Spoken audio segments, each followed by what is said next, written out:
tape. Next week we'll extend it to ropes and duct tape, but for now, no. Sticky tape. So there you go. The second part of the lab is a video analysis lab, and that's sort of where the meat of the experiment is. Now, to this end, in order to get access to the video that we're going to use, it's in MyPCC. So what you'll need to do is go into the course website, go into videos. Gosh, I should hope it's there. Select the, do a right click on the movie Coulomb, and it says save link, but really it actually saves a file. I found that out in the previous in lab yesterday for a different experiment. And just save it to the desktop so that when you open Logger Pro, you can insert the movie. You don't have to open a special experiment file. You just have to insert the movie to do the video analysis.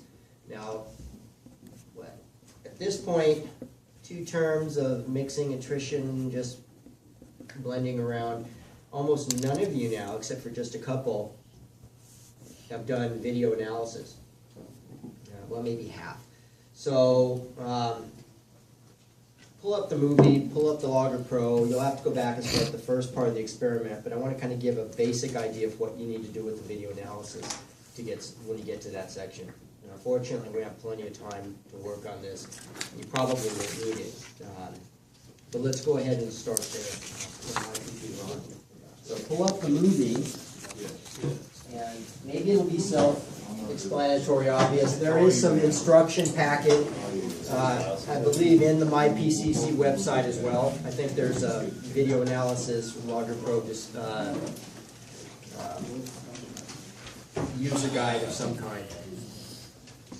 Of course, Q's already got it pulled up. It's like, yeah, whatever. Know that. Good. If you haven't figured out, the reason for doing a video analysis lab this week is because of the messy nature of electrostatic. It's just so hard to isolate charge and make consistent, useful measurements. So we'll rely on the fact that somebody else did. Take advantage of the technology. Every once in a while, it's a good thing. For those of you that have turned in the first lab, all the smart I've already people made comments. 300 years ago. Oh, really? If you want That's to how Iron Man built himself out of a cave. address the comments, since it's just the first lab, and since I did them technically before they were due, I will accept updated lab summary for just this once, but I want it by today. I have the timestamp, so if you're going to make an edit to it, make it today. Okay? If you haven't already turned it in or submitted it online, then maybe make note of comments from somebody in your lab group, because you can probably benefit, especially if you're new to what I'm looking for. You'll have some idea of how to sort of mesh minds. Okay? So I'll open that file. I'll pull up mine here. I don't have my movie on here either. So let's pull it up. I'll deal with my thing too.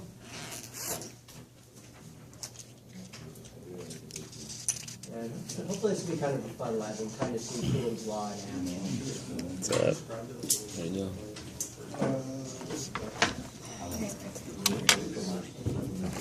Sorry.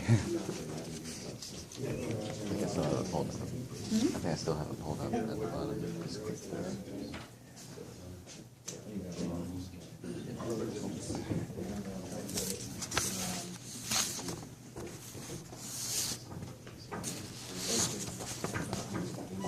Okay, so I'm going to file. I'm going to go to videos, and I'm going to hopefully save this link, and I'm going to save it to the desktop.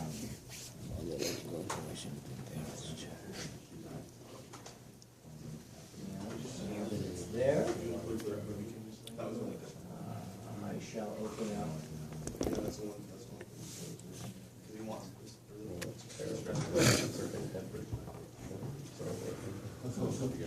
It's all about continuity. So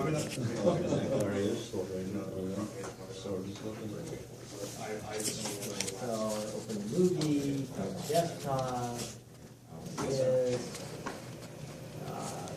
okay.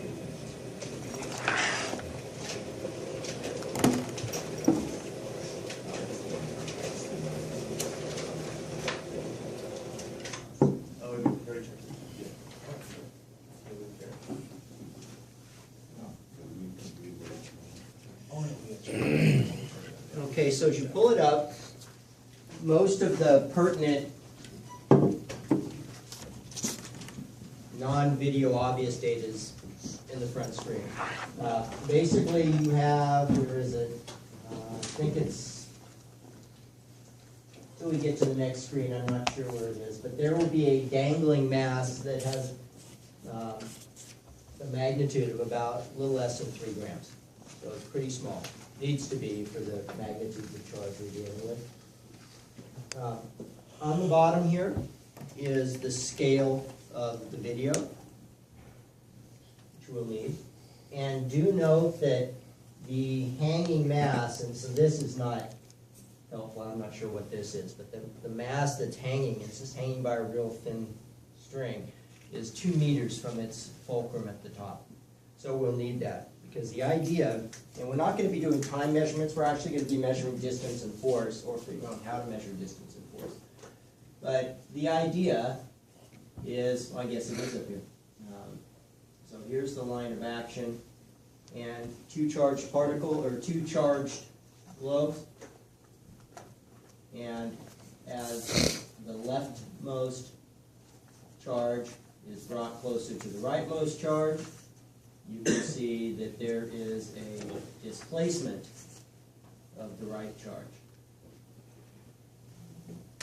And that displacement is related to the separation distance. Is that just a plumb bob behind it or something? I think it is just a plumb bob to make sure that you have a reference for angle. Yeah. If one were so inclined, you have an angular reference there. So, in any case, that's essentially the idea. So, we don't need anything time related. Basically what we need is just the position data, video stop frame analysis of the position of both of these objects through each of the stages of the video for each of the frames. Now for those of you who has not done video analysis, those of you that have may not even remember it because we didn't do it last quarter anyway. So it's been a while. But, so the idea is essentially this. Video is basically, it's a bunch of pixels. And it's stored as a pixel array. That's all the computer knows, however it's compressed or whatever. It's basically a pixel array. Each of the pixels in the field of view corresponds to an actual distance. Right? Because it's basically, it's taking reality and quantizing it. It's taking space and breaking it down into tiny little pieces. The size of those pieces is dependent on the resolution of the video. Now, to this end, it does not know physical dimension. So a couple things that one needs to do as a general policy is to, if you click on the bottom right button here with the little red dots, that's a video, that activates the video analysis toolbar. And you have a series of then,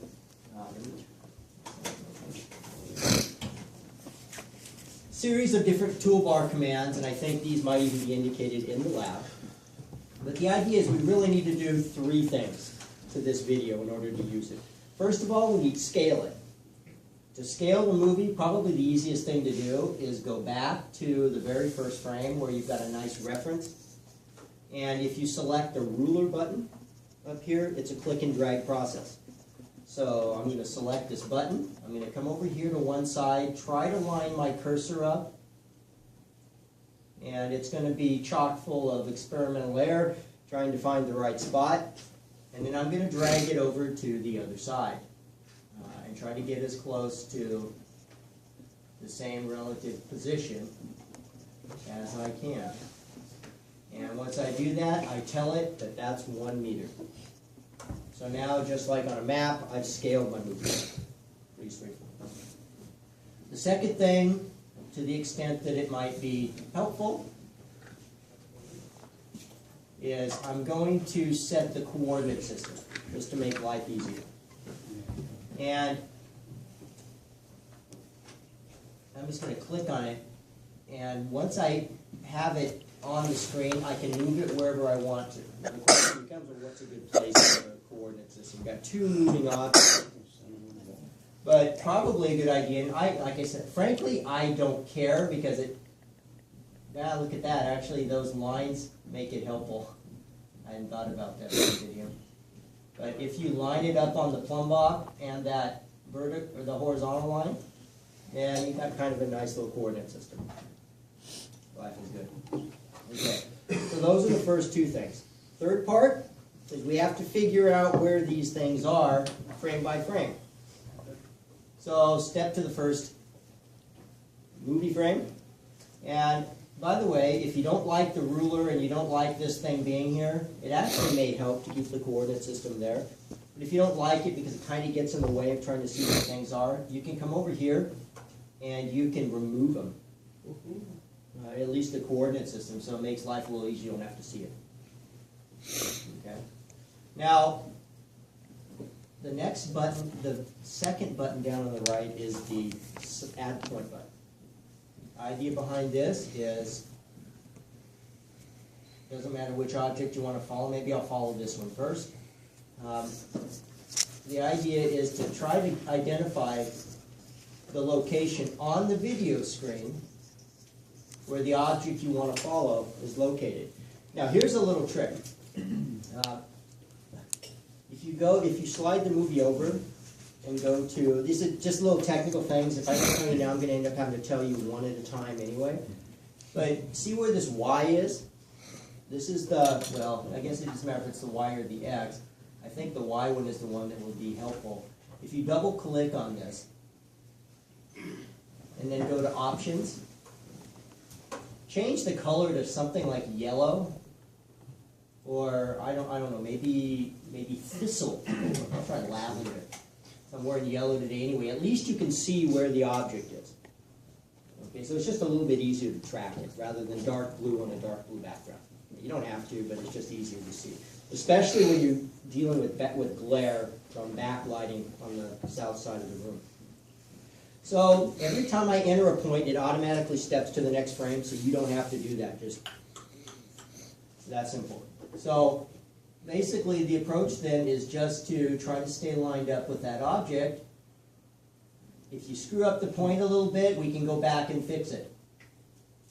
But basically we just want to figure out where each of our target objects is frame by frame. Now in today's world, the FBI has software, NSA has software that it can actually track. Even our phones do, right? You can figure out where somebody's face is and tell it to autofocus on that. And then wherever that moves, it will still track that.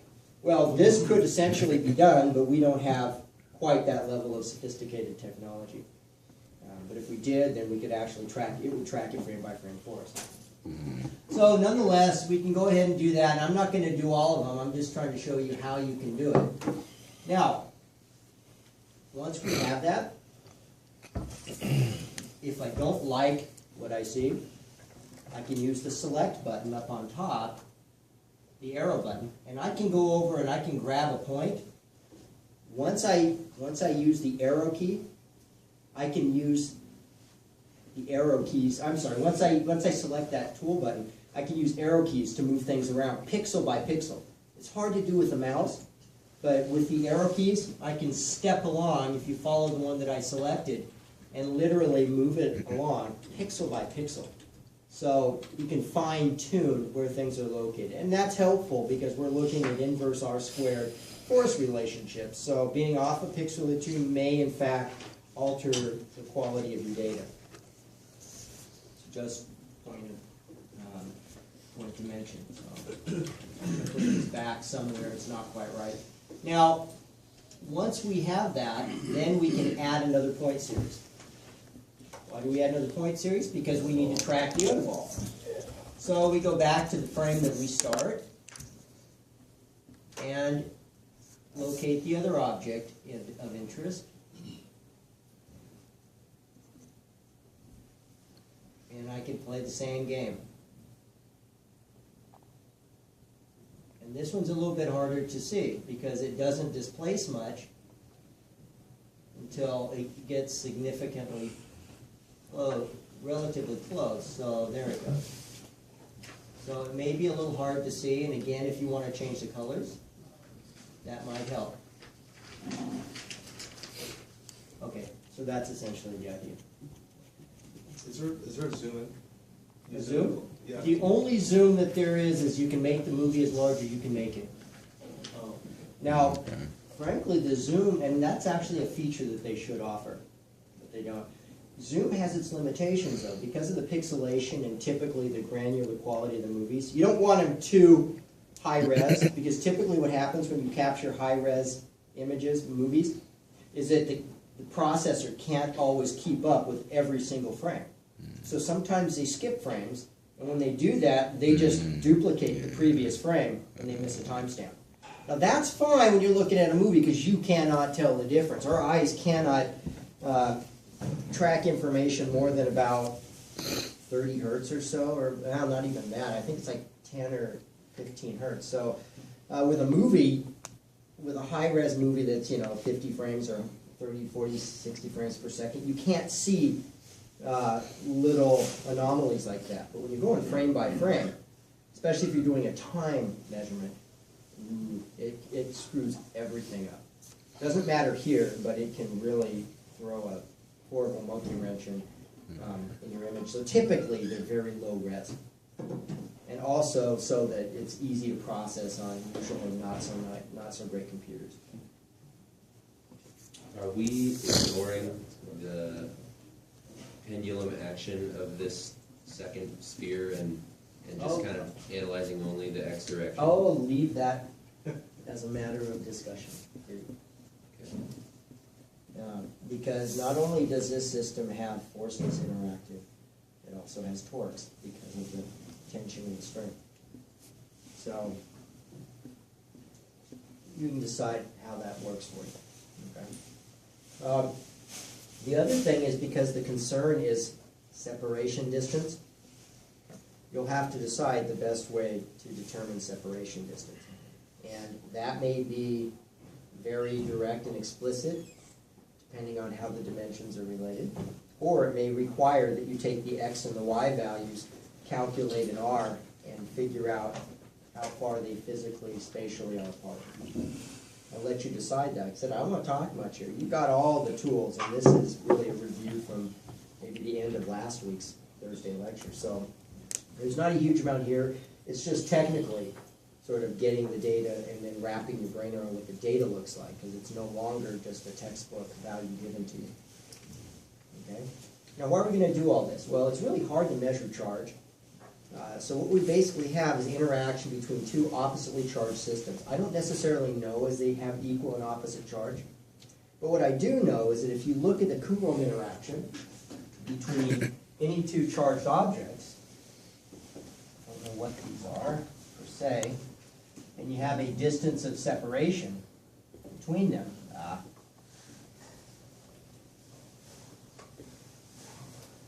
The effective Coulomb force, say in this case on the negative charge, would be related to 1 over 4 pi epsilon naught, or k if you will.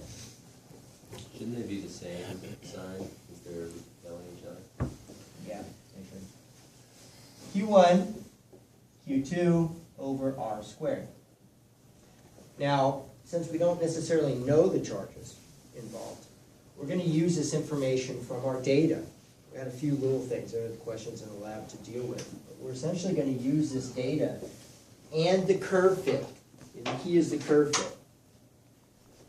We're going to plot separation distance versus electric force. We've got to figure that one out from the data given. And we're going to curve fit this. I'm just going to make a fit because I don't want to be whatever. So we're going to use a curve fit from Logger Pro. Nothing different than what we've done in the past. If you haven't used Logger Pro to do this, then I'll come around with you and show you that particular part of it. I'll assume that I've got data in here like that, and assuming that it fits some function. But the idea then is to use the curve fit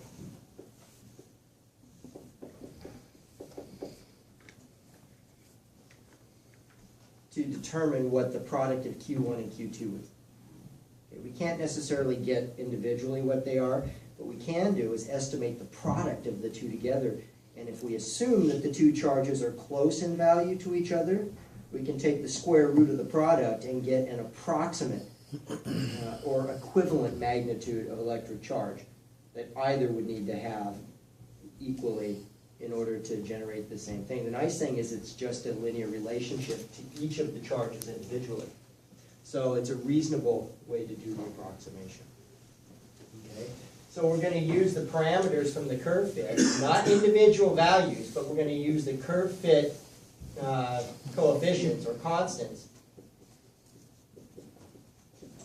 to determine Q1, Q2, and if we assume that Q1 corresponds to Q2, and we'll just call it Q, then we can estimate from that product what the effective magnitude of either of those charged balls is.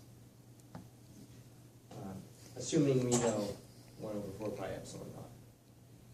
Okay, so that's pretty straightforward.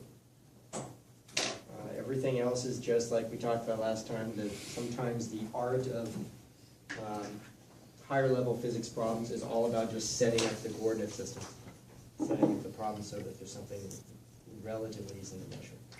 So this will require a little bit of Newtonian something. I'll let you guys get started on that. Okay, any questions? I'll come around and help you individually or otherwise. Okay. One of the things that's not in the lab though is if you can estimate an uncertainty, not just from the curve fits, but from your actual data, it's never a bad thing. And there's kind of a way to get uncertainty from the pixelation quality. If you know what a meter is, you can use that information with the measure button. Physically measure the entire field of view.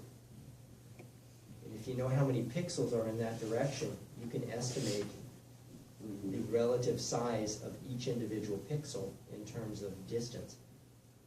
And each of your measurements at the very least is only going to be accurate to a pixel. You know, you're closer to this pixel or this pixel. You can't get any more precise than that, especially without a zoom. So you're going to have that minimum amount of error. And I don't know how many pixels this is, maybe 320, maybe 640. I doubt it's 640, 320 or something like that. Then each pixel, this is about 300 pixels. If this 320 all the way across, then this meter is about 300 pixels. So each pixel represents about 1/300th of a meter. It's about 1/3 of a millimeter, which means that your minimum uncertainty of all your measurements is going to be 3 × 10⁻⁴ meters. And since you're doing an R squared, it kind of matters. So, would you be done squawking? Specific questions or whatever, just ask and I'll help you, but I don't want you guys to worry.